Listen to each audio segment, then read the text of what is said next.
Welcome to the Parent Matters podcast, where we help you navigate the ever-changing landscape of parenting and equip you with tools to confidently parent your children.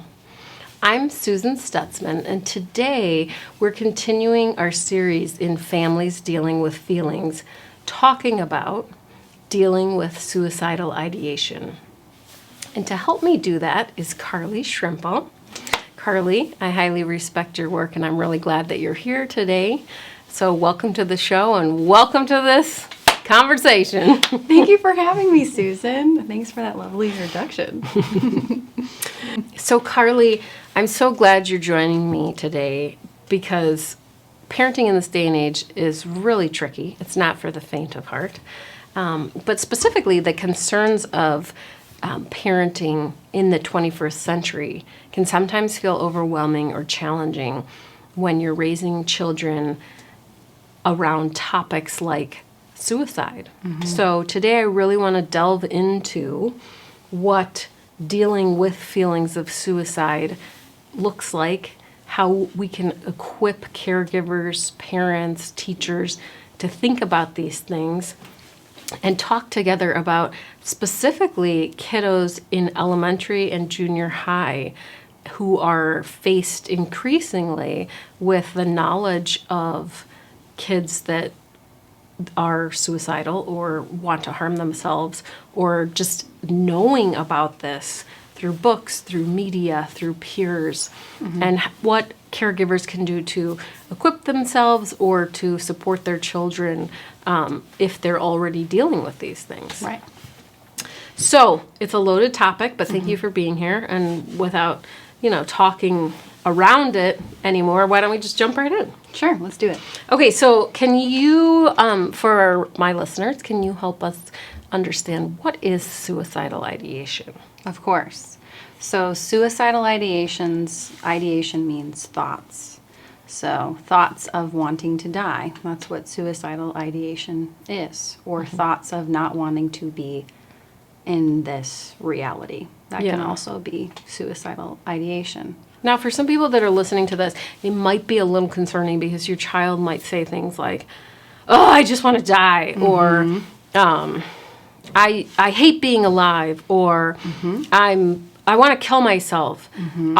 Is that specifically what you're talking about, suicidal ideation, or would you say that suicidal ideation is something else, or all of it's lumped together? That's a great question. All of it's lumped together. Okay. So that would be a suicidal ideation comment. Those, I want to die, or I don't want to be here anymore. Are those comments at risk for suicide? Now that's a completely different topic. Yes. And okay. So deciphering, is it a feeling of, I feel so bad right now that I want it to end? And that is how the child is stating that, through I want to die, or I don't want to be here anymore. Yeah. Or is it more clinical than that? Yeah.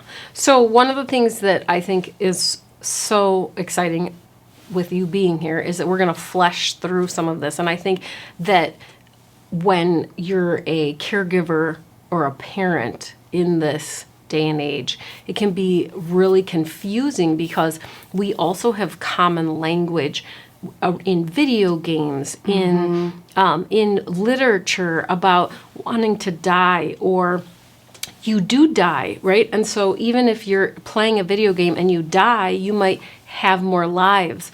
And so sometimes also being able to decipher, what are the risk factors? Is this ideation an issue of a clinical nature or a risk, right? Yes. And understanding that and correct me if I'm wrong, but most people have suicidal ideation at some point, like just a 100%, thought, right? 100%. Just because we're having this conversation, we could say that everybody that's listening to this is having suicidal ideation because they're thinking about suicide. Well, that's one way of looking at it. I think yes. So I think even hearing the word suicide or suicidal ideation has a more anxiety-provoking tone underneath it. Yes. When in all reality, I think you go your entire life like with a suicidal thought Like you've had a suicidal thought before. You don't, like if you want to end something, sometimes you're just like, man, I just really don't want to be here anymore. That can be a Right. suicidal thought. Right. And it doesn't necessarily mean that you're going to act on it or that you are suicidal. No. So Right. that's, So if you just look at the words specifically, right, with suicide, so thoughts of death or ending it, and ideation, a thought, yep. then it means something different than a clinical diagnosis of being suicidal. Correct. So I just wanted to kind of put that out there for our listeners because sometimes it can be really confusing. There's been a lot in our culture that has allowed children to begin to even just see or contemplate this on an average day. Yeah. Like shows on Netflix or, you know, I haven't seen anything on Disney with it, but I'm not saying that I haven't watched all Disney's shows, you know, but it's like just that, YouTube, all these things, again, like we were talking about video games, etc. Okay, so now that we have that definition, let's talk a little bit about common suicidal risk factors. So we were talking about what is it to be suicidal or what's a risk factor, right? So I want to, if you can just help the listeners to kind of understand what's a risk factor, what should parents or caregivers be aware of, Sure. and then we can also talk about protective factors too. But let's start with the risk factors. Yes. So risk factors of suicide being more of a clinical concern, if there is a mental health diagnosis, if there's someone in the family or your family history that has completed suicide, if there's significant trauma, if there's isolations or feeling really alone, those are really big risk factors. If there's family conflict, that can also be a huge risk factor for suicide being a clinical risk.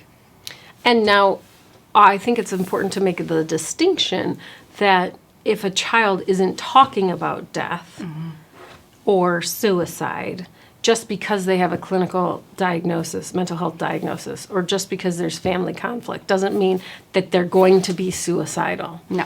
But we're talking about like when we're pairing things. So if a child has, let's just walk down the road of a child in elementary school who's feeling alone and isolated. They have symptoms of depression. They are sad. Their grades are dropping. They don't have friends. They don't want to go to school, etc. Then they start what would be a risk factor, continuing. They start talking about Yes, death. feeling like they're a burden, Okay. or feeling like they would be better off alone, or feeling like they are alone. Then that's a heightened Risk. risk. Yeah. So we're looking at risk factors of that are compounded Yes. more. Not that standoff or one-off couldn't be, you know, a risk factor or a reason for some children to feel like they should complete an act. Right. But more often than not in your work, you've seen that it's the risk increases. Yes. Or yeah. With those factors all combined.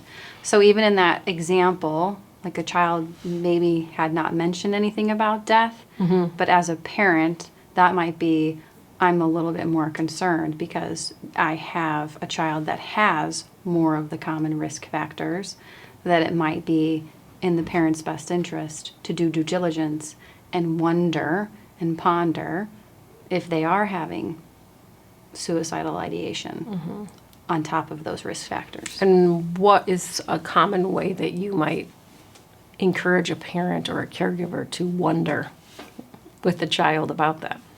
Like having a conversation, bringing up, you know, I really care about you, I'm noticing these things, or being curious just about death and having that be a window into, well, have you thought about death for yourself? Have you thought about what it would be like if you weren't here?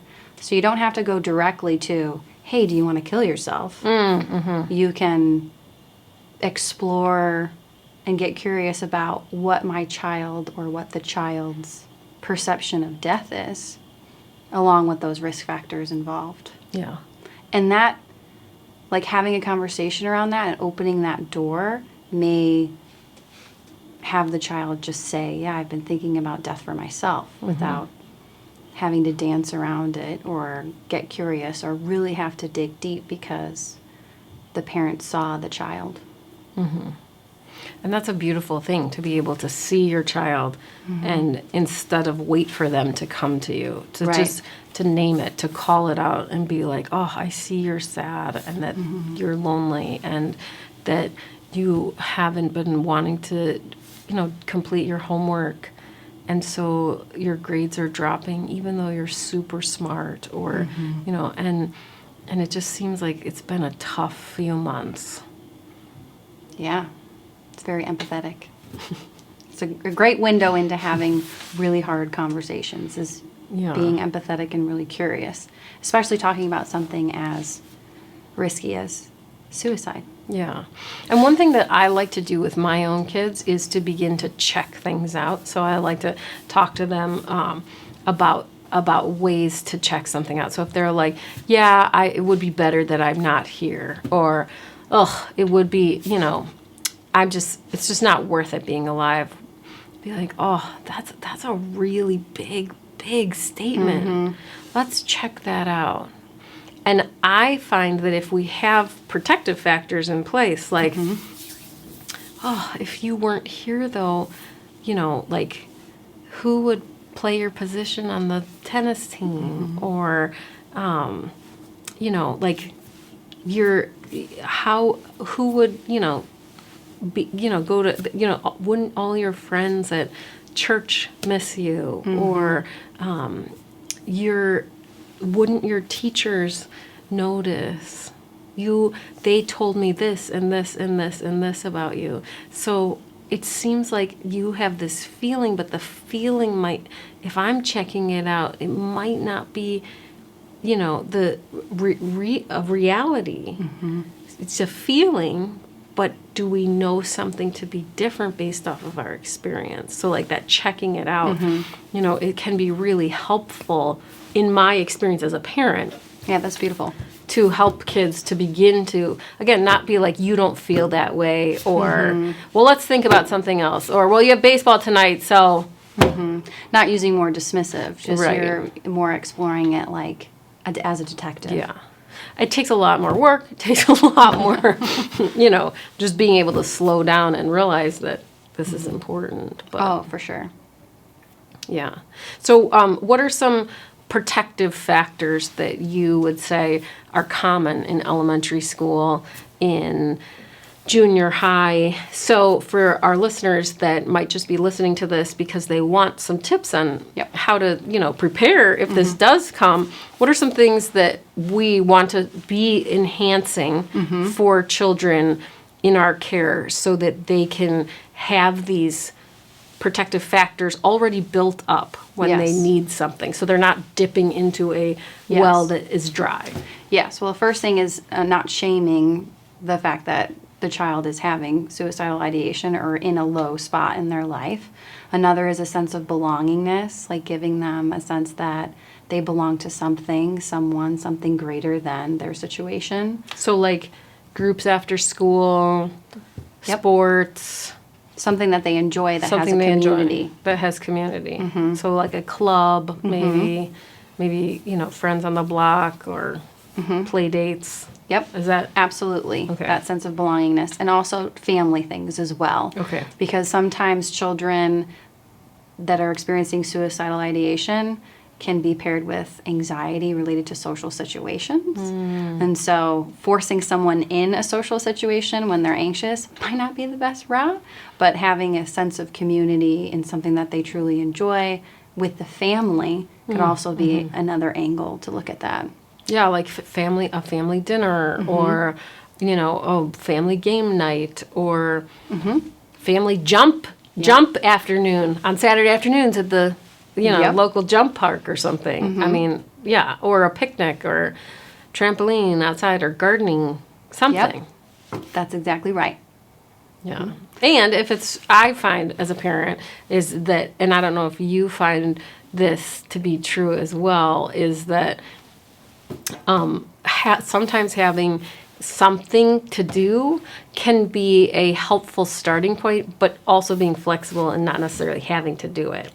So, Absolutely. So like at dinner time, like we have these like little, I forget what it's called, but they're like cards with questions on them that are like silly. They're not like, like what do you want to be in 100 years? Or what legacy do you want to leave into the, the earth? But more like if you could switch roles with a person in your family for one day, what would it be? Yes. Or, something like that. Yes. Fun things to get kids laughing or just kind of like thinking, but it's not school related. It's not like, okay, now we're going to do our flashcards. Let's see who's smarter, or a winning game. It's more of like not a winning game, right? Just something that's a collaborative game. To help with that sense of belonging. There's this sense of belongingness, right? Like, I matter. Yeah, that's a whole matter other here. topic, the winning games. Oftentimes, even if we have games that are winning games, right, like, a strategy game or something, I'll tell my kids, this is not a winning game. We're going to see who can help one person get 5 first or something. Yeah. Because if we're doing a family night, I'm not saying that I do that for everything, but it can be really powerful, because otherwise it can be hard depending on having kids different ages, in different stages, etc. And if you frame it as this is a collaborative game or this is a collaborative something, you can always modify games. Kids do it all the time. Yeah, absolutely. And it shows flexibility. That's right. Especially like with suicidal ideation, you feel really stuck. And so getting unstuck is really kind of the key to help evolve and not have suicidal ideation anymore. Yeah. Another protective factor that I would say too is if they're feeling like really alone, like help them with some sense of purpose or some sense of like excitement. It could be, like creating a YouTube channel or like creating a Etsy account, if that's something that I work with several clients who really put in their emotional alchemy to creating things. And so it doesn't have to be an Etsy account, it doesn't have to be YouTube, but it can be something like they're putting energy into creating something. I mean, just even as you're saying that, I'm thinking about like, how my kids were in children's worship the other week, and they had they were talking about growth, and the leader gave them all a sunflower seed and a thing, and like we have sunflowers growing in our window that so are like this beautiful. tall, and like they have a sense of purpose every day.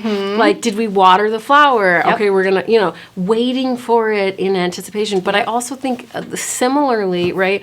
Like, you don't have to necessarily grow seeds, but like even like having a sense of purpose of having a specific job at home, or like to make people's lunches could be a purpose. It might not be for every kid, but or taking care of a cat or a dog or a fish, like A sense of something responsibility, right. a sense of I'm taking care of something, That feeling people like are you counting matter. on me. Yeah, like walking the dog, and look, that dog is so happy, and I find that sometimes it can be really important too for parents to call out the good things that they see in those, because the more that we focus on something, our attention goes to that, And it grows. That's right. So we want to if we want to cultivate protective factors, we need to be intentional about it, but also talk about it. Not just provide, okay, you get to, this is your chore, or like, you join this club. It's like, no, do yoga with your kid. Walk the dog with your kid for a while, and if they don't want to, like, again, I like doing a callback to what you were saying, don't shame the child, but be like, no, this is our responsibility, right? Yep, beautiful. So, okay, so we have risk factors, we have protective factors.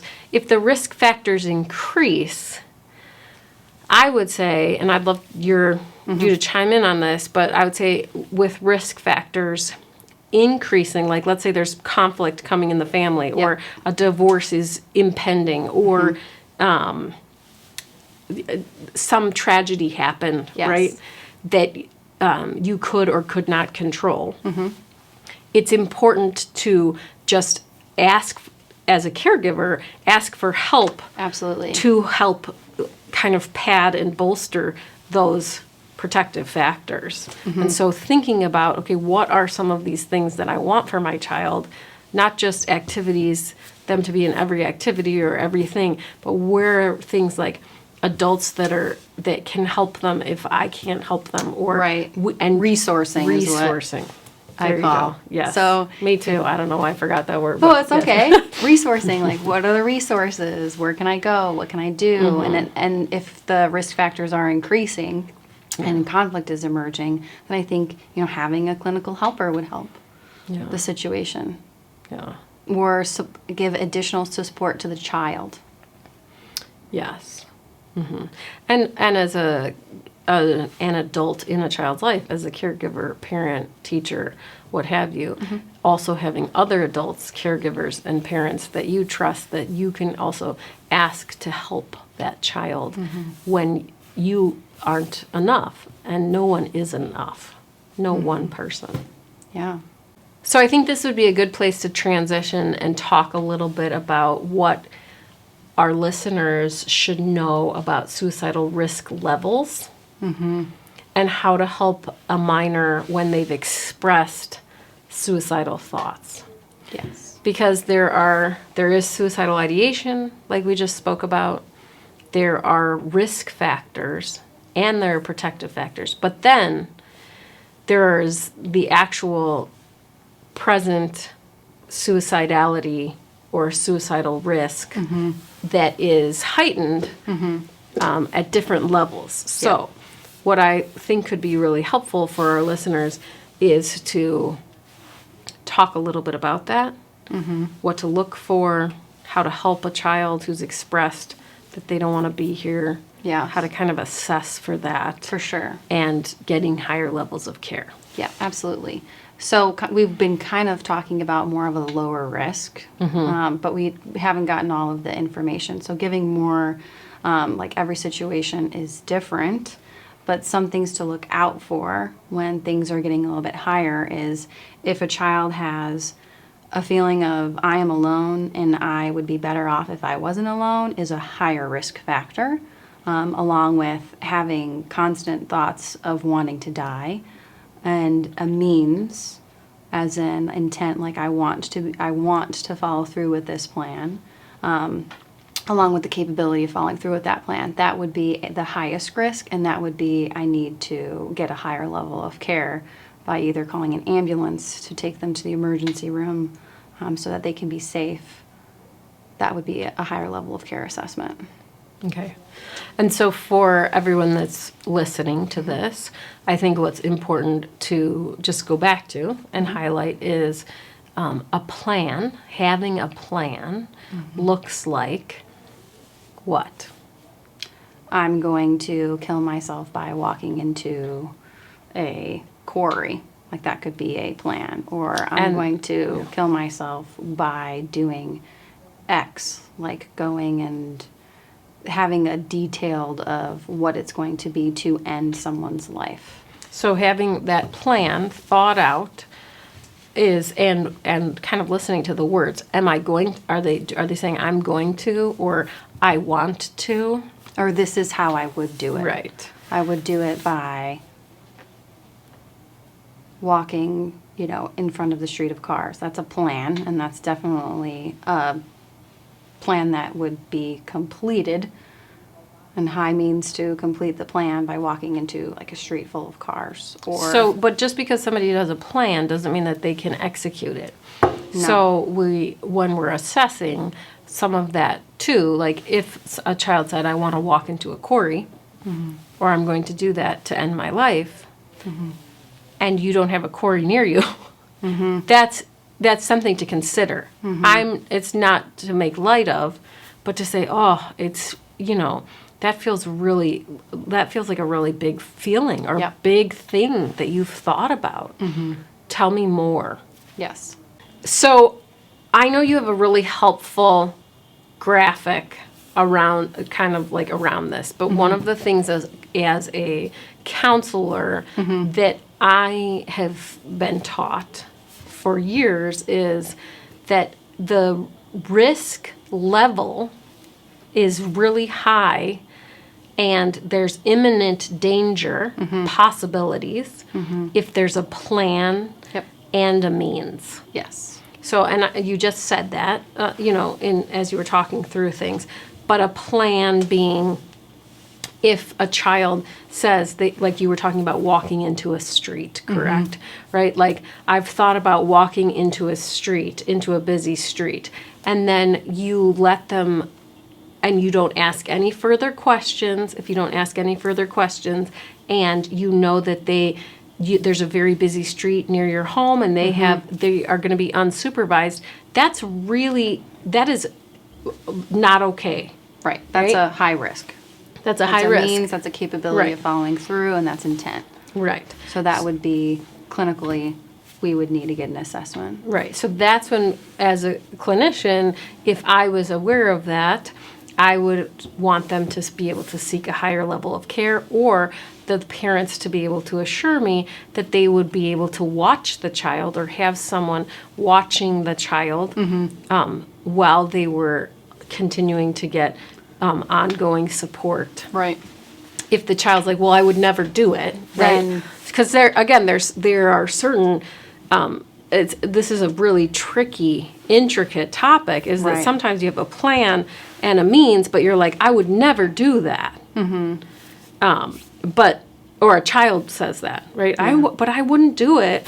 But they've thought about it because maybe they've seen it, or Yeah. like they were watching a YouTube video and they're talking about it on there, or they saw something that you didn't intend for them to see, or a friend said something. Right.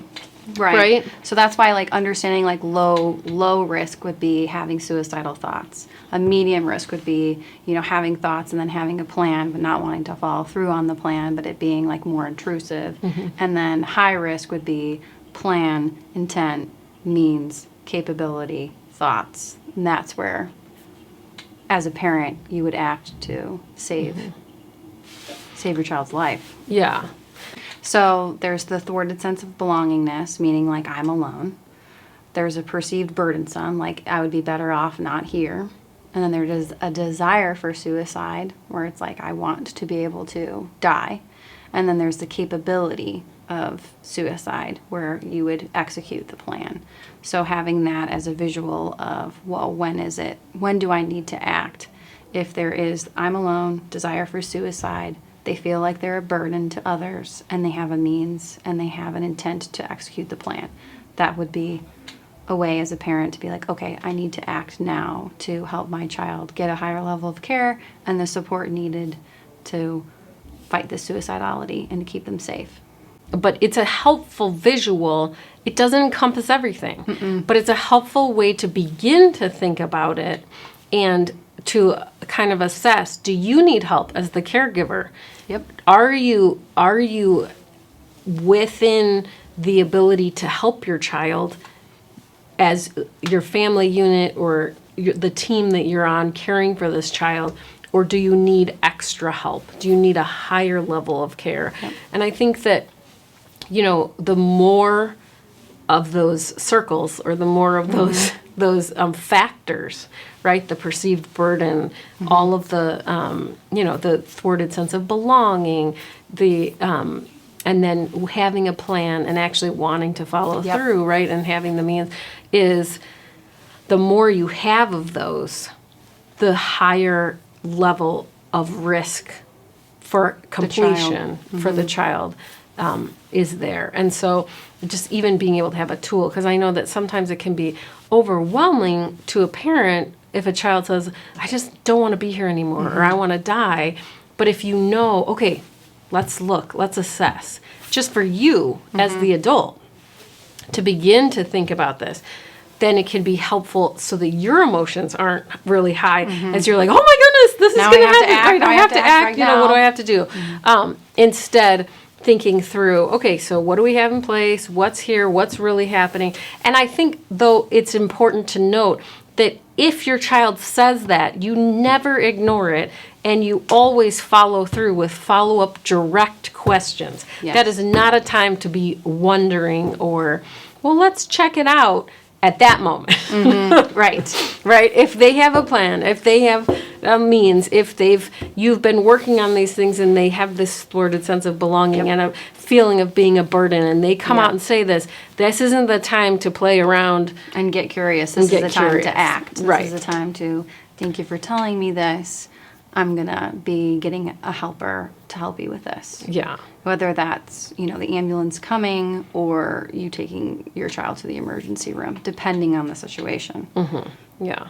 And the emergency room being a place where they can assess so that you don't have to wonder. Yes. That you don't have to think, is this real or not, right? They can be your extra helper. Yep. Absolutely. So we're going to take a break just for a second because I want to remind our listeners that the topics that they are listening to, that are being discussed right here, right now on this podcast, and the resources that we've shared should always be considered a matter of personal opinion. They do not reflect professional advice. If you or your child needs mental health counseling support, please search out an in-person or a face-to-face counselor, because therapy is about a relationship. It's not just a listening and not having that accountability. One of the things that I like to talk about is therapy, and what it is not that a parent might not know these things or be able to teach their child something similar, but that you have a witness, you have another person to help contain these feelings, these emotions, and learn new ways to move and act and be in the world to get unstuck. Beautiful. It's beautiful. So, Carly, I think it's worth having one more question Sure. that I ask you to put you in the hot seat, in the hot spot. Oh, yes. What do you think? Do you think parents should talk about suicide with their kids, regardless of if they've ever talked to them about it or talked about wanting to die, in order to educate them and to help them think through tough topics? Yes, I do. I think a lot of parents that I work with are eerie of talking about suicide because they believe that if they talk about suicide, then it's going to become like this inception where their child is going to be suicide and then think that that's an option. That is not the case. Talking about suicide is something that they are being exposed to, whether it be the internet, social media, or at school. And so it is wise to be forthcoming and upfront as a parent in that relationship of, these are hard topics, these are hard things. I want to be able to talk about it with you because they are hearing it from somewhere else. So it's best to start with the parents. Okay, so I'm going to play devil's advocate. You are telling a parent this, right? But what if the parent comes back and says something like, well, you just told me that where you put attention, there will be growth. That's a good one. I haven't heard that one before. It's more of like what you give your attention to grows. So if you're anxious about talking about suicide, that's going to grow. Your anxiety. Right. Okay. The anxiety piece is going to grow. So that would be a very clever way of avoiding talking about something that's hard. I would give props to the parent on that strategy of their maladaptiveness. And I would still say that that's great. Like, I totally understand that. And it's more of a prevention, not I'm giving it all of my attention. Sure. I'm not fixating on it, or I'm not... an example of being like fixated on it is, like, say for instance, a child does have suicidal ideation that is low risk, that's just like, oh, I just want to die. And a parent responds and like, oh my gosh, are you okay? Like, what's happening? Like, tell me more about this. How often are you thinking that you're dying? That is giving it more attention than a child possibly feeling so overwhelmed that they're just like, I just don't want to be here anymore. Versus like, I'm giving all of this attention and I'm making it anxious. Yeah. And so that would be more likely that the child would be like, what is this? Yeah. And, I will say when I find that kids oftentimes, in the wake of a lot of internet and social media, but also video games, there's like this desire to just have this do-over. Yeah. Like, instead of being like, whoop, let's rewind, I want to do that again. It's like, oh, I just don't want to be here, or I don't want to be alive, right? And it's more of like wanting a do-over. When I've fleshed down or, tried to, figure out really what's going on, Right, what right, kids right. are saying. Right. But yeah, I hear that. I also think it's worth talking about or noting just the whole fact that if we don't talk about something and it's prevalent in our society, our children begin to have their own thoughts or their own private logic about what they believe or what's happening. Or there could be shame associated with it. And if a child is experiencing suicidal ideation and their parents are, feeling like suicide is a taboo topic to talk about, then they don't have an outlet. They don't have a safe person to say, I have been thinking about death for myself. Yeah. And it's tricky because in our society, we allow most parents allow children access of some kind to the internet, or the child has some sort of access, even if they're not allowed, right? Like at the library or at school or what have you. And just by having that access, or watching videos or watching movies, there is a way to hear even language about it. I know I had a parent who mentioned that their child had heard a word, it wasn't about suicide, but had heard a word on a show or a movie they were watching, and the child in elementary school said, Mom, what does that word mean? And she said, don't worry about it. And then next week, They ended up looking up internet the word. searches, yeah. Yeah. Totally, like just in a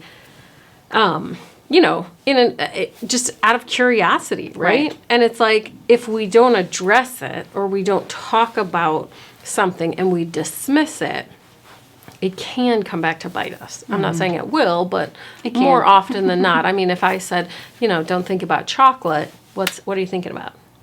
I'm definitely thinking about chocolate.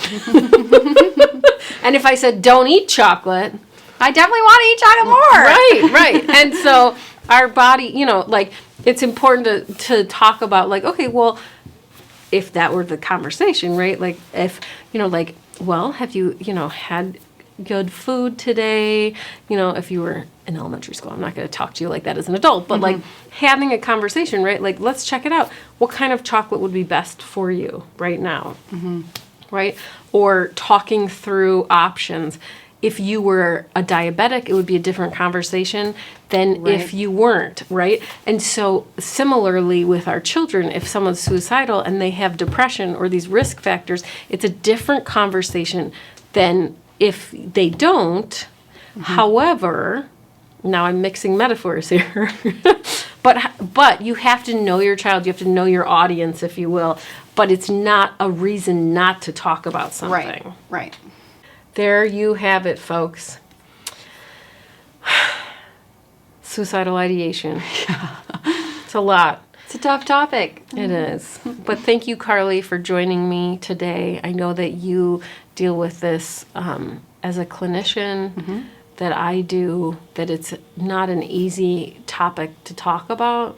And yet I think it's so important as parents and caregivers to have a way to understand our children and to have questions answered that might be tricky to talk about or ask people about, especially in just day-to-day conversations.